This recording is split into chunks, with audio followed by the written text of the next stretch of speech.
Hello there and welcome back. I have some Abzan Company Stoneforge here. Here is the deck list. A couple interesting things to note. I still value Eternal Witness over Ranger Captain of Eos because I think Eternal Witness is better post-board. And I also think it's really strong main board when you're able to use Collected Company or Finale and double that up once you have the combo. For example, Devoted Druid, Finale, Eternal Witness, and 2 lands is a turn 3 win. Where the same thing if you replace Eternal Witness with Ranger Captain is not, because I don't have access to that double white. The fact that Eternal Witness is green only is a real proponent of that. That little piece, why I really like Eternal Witness with the Devoted Druid package. Especially with Finale, especially with Collected, even more so with Collected Company. This mana base is a mess. I've been trying to, I tuned it to the best of my ability to still meet, had some requests, wanted to try a lower land base. So there's only 20 lands, really 19 with the Dryad Arbor in this list. I don't like it. I don't like it one bit. I like 21 lands in company decks at least, sometimes even 22. When you watch the league, I'm recording this after, you'll see there's so many times I say, I need to draw a land right now, I need to draw a land right now. I can go back and count, but it's got to be at least 15 times I say that. You get pretty mana hungry when you want to cast 4-drops. You get pretty mana hungry when you want to be able to cast things like Ranger of Eos on curve and Shalai.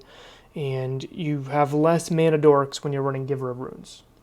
So if I had more mana dorks, I could kind of understand the lower land count. But I do like Giver. I think Giver's very strong. But I do think mana dorks work almost a little bit better with a lower land count. Especially when I'm trying to get up to 20 lands for a Collected Company anyway. Of note, I'm running 4 Birds of Paradise and 1 Noble Hierarch instead of the switch, which I've been seeing other people do. I think Birds of Paradise is better when we're running Stoneforge because Birds of Paradise with a Batter Skull or with a sword is much better than a Noble Hierarch with a sword. Ranger Captain of Eos is very, very powerful. The mana constraint is the big issue I have with him or her. Double white is very painful, which made me try a Godless Shrine into the mana base, which is something I don't love in a heavy green deck. But this deck isn't as heavy green. That Godless Shrine also lets me test out Mirror Crusader, which is really good against Grixis Death Shadow and really good against Oko. So I get to try that out in this league also. Plague Engineers, a fantastically powerful card, absolutely love it. The Removal Suite, I think I'm very happy with. I know Garrett's been running more decays in trophies. I still think trophies just, unless I'm expecting to play against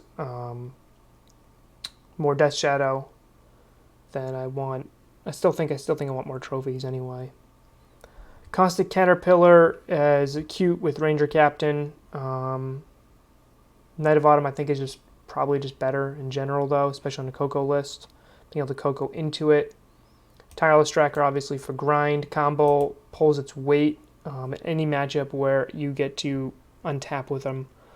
So that's the deck list. Overall, I don't think Stoneforge Mystic is very well positioned right now. If you look at what the meta is a bunch of decks that just either can go bigger than you. Amulet Titan does not care about Stoneforge Mystic. Urza doesn't care. Oko laughs at Stoneforge Mystic. So does Urza, Dredge, and even matchups where you think that a Batter Skull would be good, like Burn.